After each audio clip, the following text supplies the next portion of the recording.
6. Imagine a quiet, peaceful night in the small town of Villisca, Iowa.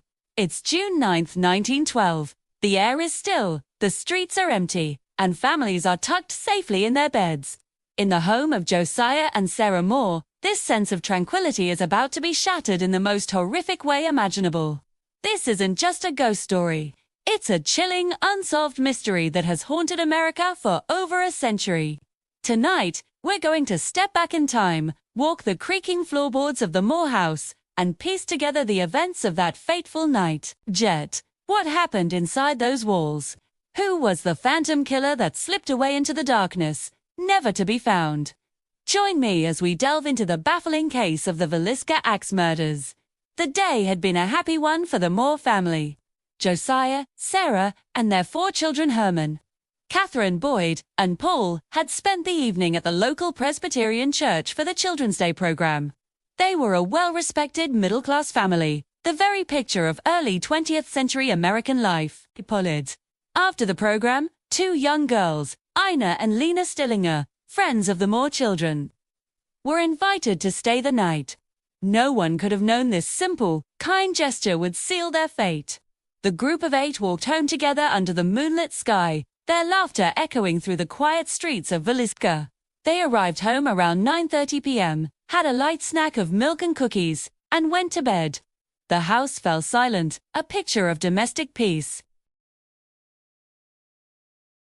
Sometime after midnight, an unknown assailant, armed with Josiah Moore's own axe found in the backyard, slipped into the unlocked house. The killer's movements were methodical, silent, and terrifyingly efficient. Moving from room to room in the pitch-black dark, the attacker began their gruesome work. First, in the downstairs bedroom, Josiah and Sarah Moore were struck. Then, the killer crept upstairs. The 4 Moore children and the 2 Stillinger sisters were all asleep in their beds. One by one, they met the same brutal fate as Josiah and Sarah. The entire house, once filled with life and laughter, was now a silent tomb. The precision and stealth of the attack are what make this case so chilling. There were no signs of a struggle, no screams heard by neighbors.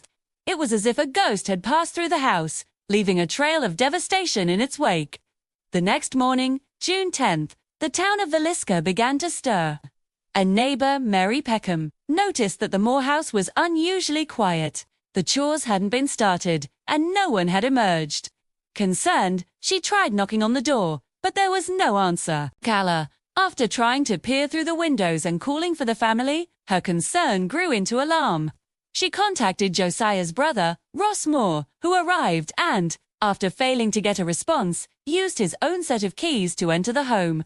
What he discovered inside was a scene of unimaginable horror. He first found the bodies of the Stillinger sisters in the downstairs guest room, then immediately backed out and told Mary Peckham to call the town marshal.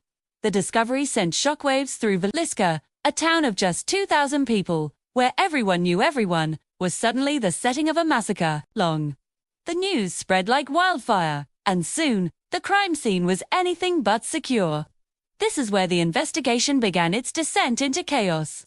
In 1912, forensic science was in its infancy, and proper crime scene protocol was virtually non-existent. As news of the murders spread, hundreds of curious townspeople descended upon the Moore house. They walked through the rooms, touched potential evidence, and contaminated the scene beyond recognition. Some even took souvenirs from the home. The town marshal, overwhelmed and inexperienced, could do little to control the mob. By the time investigators arrived, the scene was a complete mess. Key evidence was likely lost or destroyed within the first few hours. The killer had been disturbingly thoughtful in their actions after the crime.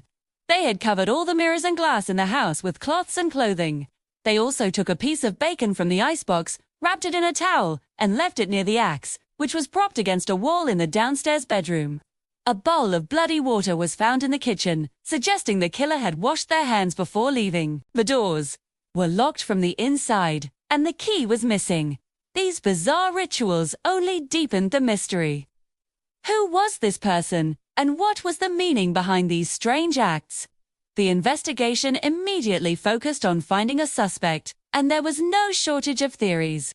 One of the first and most prominent suspects was a man named Frank F. Jones, a powerful Iowa state senator and Josiah Moore's business rival.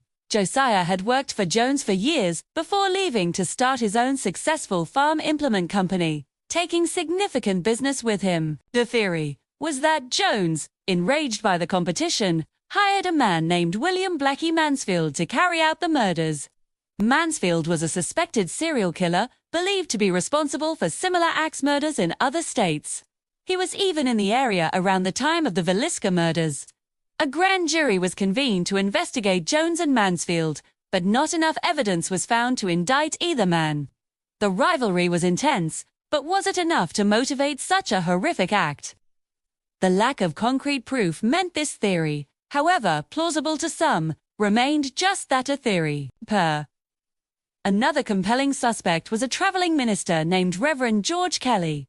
Kelly was an odd, eccentric man who had attended the Children's Day program on the night of the murders. He even left town on an early morning train, just hours after the crime was committed. Years later, he reportedly confessed to the murders while being questioned for another crime, describing the events in chilling detail. He claimed he had a vision telling him to slay utterly. Kelly was arrested and tried twice for the Villisca murders. His first trial resulted in a hung jury. The second ended in a swift acquittal. His confession was deemed unreliable, and many believed he was mentally unstable and seeking attention. Was he a disturbed man confessing to a crime he didn't commit, or was he the cunning killer who had eluded justice? The jury decided there wasn't enough evidence to convict, and Reverend Kelly walked free, leaving another dead end in the case. Then there's the theory of a transient, an unknown drifter passing through town. Villisca was a railroad town, and it was common for transients to be moving through the area. Some investigators believed the crime was the work of a serial killer who hopped from town to town by train, committing similar axe murders. In fact, a string of similar family slayings occurred across the Midwest around the same time. These crimes, from Colorado to Illinois, shared unnerving similarities with the Villisca case. Entire families murdered in their sleep with an axe, mirrors covered, and the crime scene staged in a peculiar way. Could the Villisca murders have been just one stop on a bloody tour for America's first true serial killer? This theory is perhaps the most terrifying because it means the killer was a complete stranger, a phantom who appeared out of the night and vanished just as quickly, leaving a legacy of fear and unanswered questions across multiple states. Decades have passed, a century has gone by. Investigators, suspects, and witnesses are all long gone. Yet, the Villisca Axe Murder House still stands. Today, it's a tourist attraction, preserved to look exactly as it did in 1912. Visitors can tour the home, and the bravest among them can even spend the night. It has become a hotspot for paranormal investigators who claim the house is thick with spiritual energy. People have reported hearing children's laughter, seeing shifting shadows, and capturing disembodied voices on recordings. They speak of a heavy, oppressive feeling in the upstairs bedrooms and the sensation of being watched. Is it the lingering trauma of that night, an echo of the horror that unfolded within its walls? Or is it the restless spirits of the 8 victims, their story forever trapped in the place where their lives were so brutally cut short? Whether you believe in ghosts or not, there's no denying the palpable sense of tragedy that clings to the old house on East 2nd Street. The Villisca Axe Murders remain one of America's most infamous and perplexing cold cases. The chaotic crime scene, the lack of forensic technology, and the passage of time have conspired to keep the killer's identity a secret. Was it a jealous business rival, a disturbed preacher, a phantom serial killer, or someone else entirely, someone who lived and died in Villisca, taking their dark secret to the grave? Every theory has its believers and its holes. The story is a chilling reminder that sometimes the most monstrous acts go unpunished, and the deepest mysteries remain unsolved. The only certainty is that on a peaceful June night in 1912, 8 innocent people went to sleep and never woke up, leaving behind a legacy of fear, speculation, and a question that will likely never be answered. Who killed the Moore family and the Stillinger sisters? Thank you so much for joining me on this deep dive into the Villisca Axe Murders. It's a truly haunting case that sticks with you. What are your thoughts? Who do you think was responsible? Let me know your theories down in the comments below. And if you found this video interesting and want to explore more unsolved mysteries with me, please hit that like button and subscribe to the channel so you don't miss our next investigation.